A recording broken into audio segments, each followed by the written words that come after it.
Bom, gente, vamos conversar um pouquinho hoje, meio que rapidão assim, né, de novo um pouquinho sobre origens, dá pra gente classificar assim, falar um pouco assim, né, vamos falar sobre origens.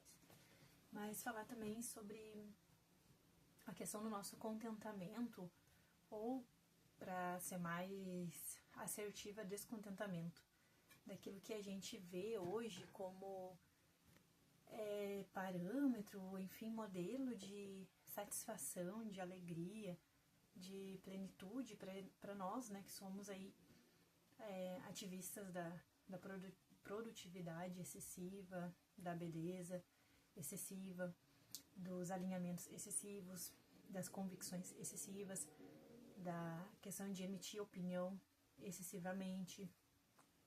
Então, pra gente que vive toda essa realidade, essa necessidade de não parar, né, nós sabemos que isso é um excesso, né, e excessos não são bons, seja quais forem eles, são sinal de que algo não está bem e de que algo precisa ser, né, cuidado, precisa ser ali revisto na nossa vida, né, seja qual for a área que esteja então apresentando esse excesso ou esses excessos.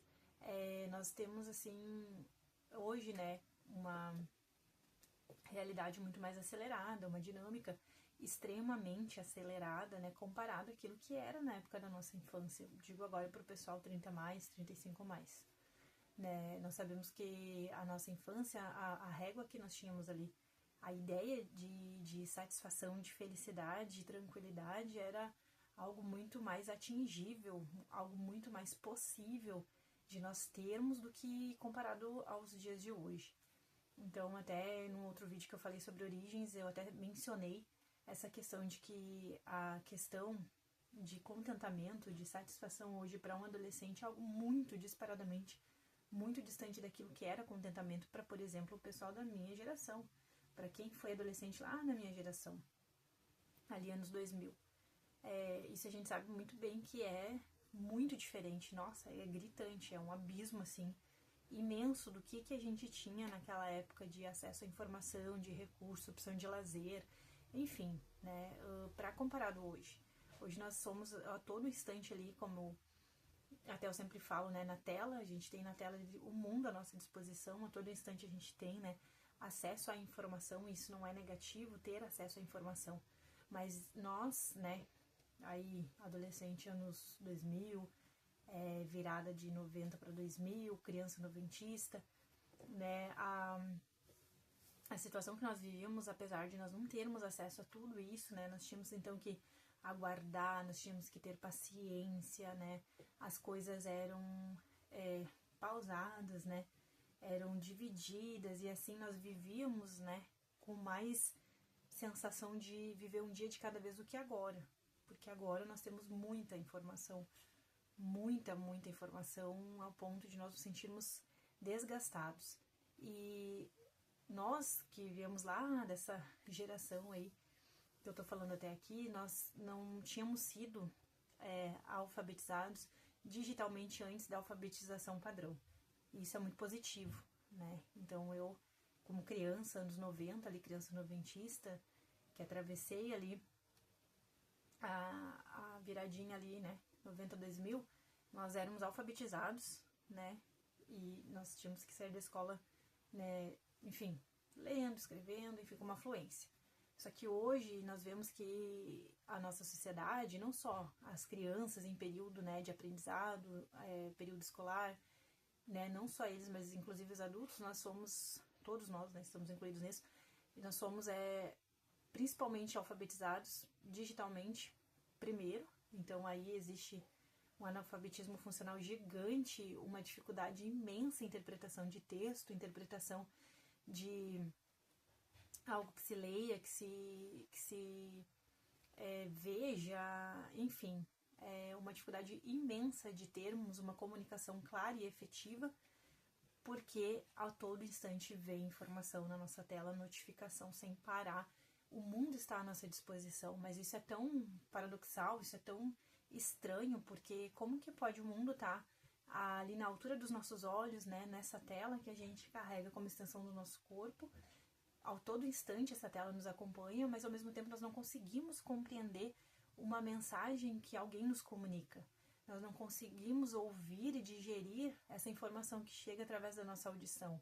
Nós estamos desaprendendo a interpretar texto, a expressar opinião, a unir, juntar frases coesas que, de fato, produzam uma comunicação clara, efetiva, assertiva, com algum resultado positivo ou com algum resultado qualquer.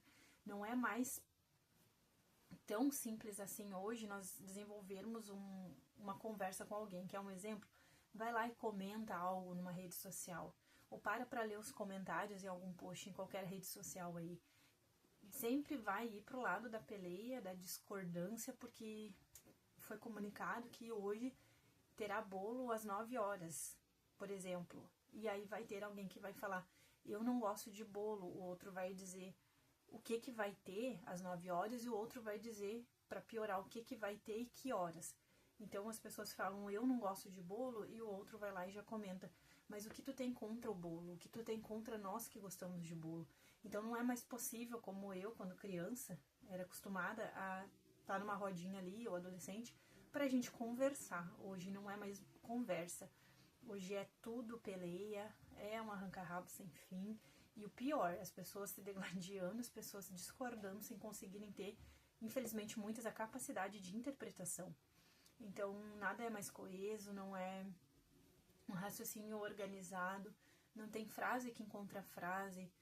Nem tô falando aqui da parte ortográfica, concordância verbal, nominal, nada disso. Estou falando aqui mesmo da questão de raciocínio, de interpretação de texto, o quanto nós temos uma dificuldade, infelizmente hoje, né, de não termos mais essa facilidade em nos comunicarmos e conseguirmos ser compreendidos. E não, muitas vezes, não somos compreendidos, não porque nós não somos bons comunicadores, não temos uma boa oratória, mas porque as pessoas que estão recebendo essa mensagem, essa informação, enfim, aquilo que nós queremos expressar, elas não conseguem assimilar e ir digerindo para, de fato, ter um diálogo. Um fala, o outro fala, né? E fora que, né, as pessoas não têm mais tempo, não conseguem mais aguardar muitas vezes a sua vez para comunicar algo, não conseguem aguardar também para organizar os pensamentos e então não responder com a mente quente, né, com a mente fervendo, com raiva, no calor daquela emoção. Tá tudo bem bagunçado. E porque eu comecei falando de origem, me referindo mais à parte de quando eu era criança, enfim, como eu tava falando aqui.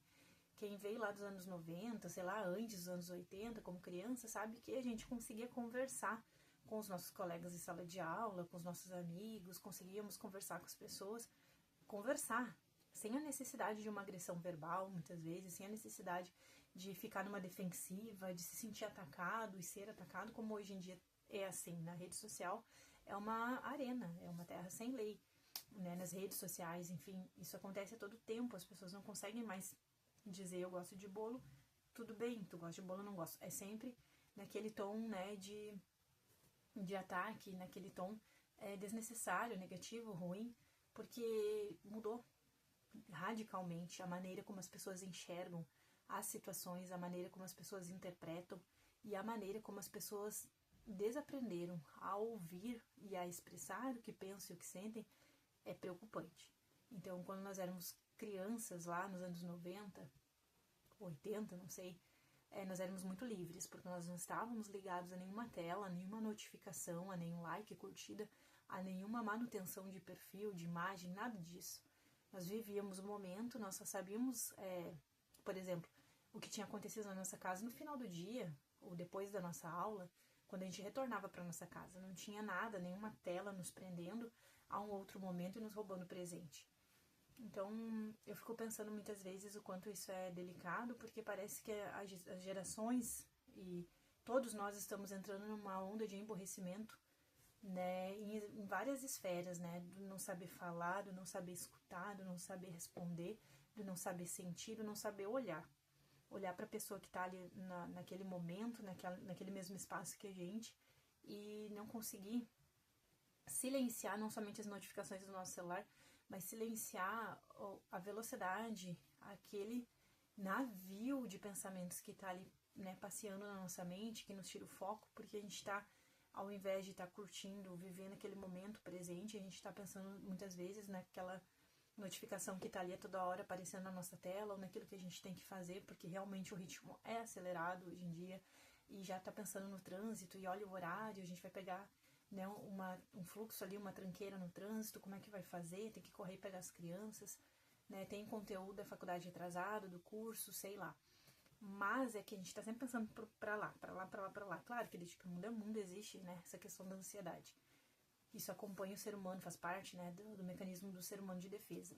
Mas a questão é que a gente tá vivendo essa ansiedade, né, desregulada. E justamente por a gente estar tão acelerado, a gente não consegue ler com atenção algo, né, ver um post ou ler um WhatsApp, enfim, com calma e interpretar, raciocinar, organizar as ideias para então responder. É algo de bate-pronto. É uma geração macarrão instantâneo, é uma realidade macarrão instantâneo.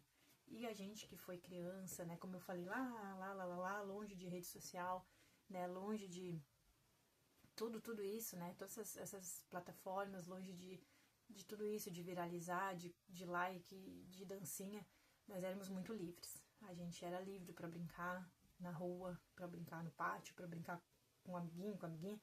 Claro que são outros tempos, existe a questão do aumento da violência e tudo mais, da sociedade que decaiu, né, absurdamente. Mas nós éramos livres porque nós queríamos brincar, nós éramos crianças e éramos o que? Crianças. Nós não adultizávamos as crianças, né? Não éramos adultizados também, nós não tínhamos nenhuma pressão como criança, como adolescente, de já ir pensando num procedimento estético, num preenchimento labial, as meninas, enfim, sei lá, né, o quanto nós éramos só livres e a criança era criança, o adolescente era adolescente, as etapas não eram puladas, antecipadas, e a rede social, a internet, a tecnologia, tudo isso daí é muito bom, facilita muito a vida da gente, né, dinamiza muita coisa, mas ao mesmo tempo nos rouba o presente, nos rouba imensamente muitas vezes a nossa atenção, nos tira de momentos que são muito valiosos e faz com que nós fiquemos com a nossa fuça, a nossa lata ali colada naquela tela, como se a nossa vida fosse aquele post daquele seguidor, fosse o post daquele amigo, fosse o post daquela pessoa que a gente segue. A vida não é nada daquilo. A vida é o agora, né? O presente, é o momento. A nossa vida é uma, a vida, né, do outro é do outro, e por aí vai. É extremamente confuso quando a gente para e pensa a que ponto chegou a sociedade, que ponto chegou a humanidade, que a gente ainda deseja e anseia por uma vida de plástico porque pensa que a nossa vida é igual à vida daquele post, daquela pessoa, daquele influencer, né, daquela pessoa que a gente segue. É uma vida plastificada, um gramado muito verde, mais sintético, porque a vida real não é assim, né, não é de plástico. Nós não somos modelos aí, humanoides da Tesla, não somos projetos, né, do Elon Musk, não somos nada disso. Nós somos pessoas que têm sentimentos, emoções, histórias, trajetos diferentes e que, infelizmente, por tantas e tantas questões que eu falei aqui, acabamos muitas vezes nos perdendo das nossas ideias, essências, nos perdendo das nossas origens, né? E já não sabendo mais classificar o que realmente interessa pra gente, onde a gente quer chegar, o que a gente abandonou, que é realmente importante e precisa ser resgatado. Mas fica a reflexão para todos nós, né? Tentarmos nos reconectar com o que a gente realmente é, tentarmos nos reaproximar da nossa essência e do que realmente tem valor pra gente.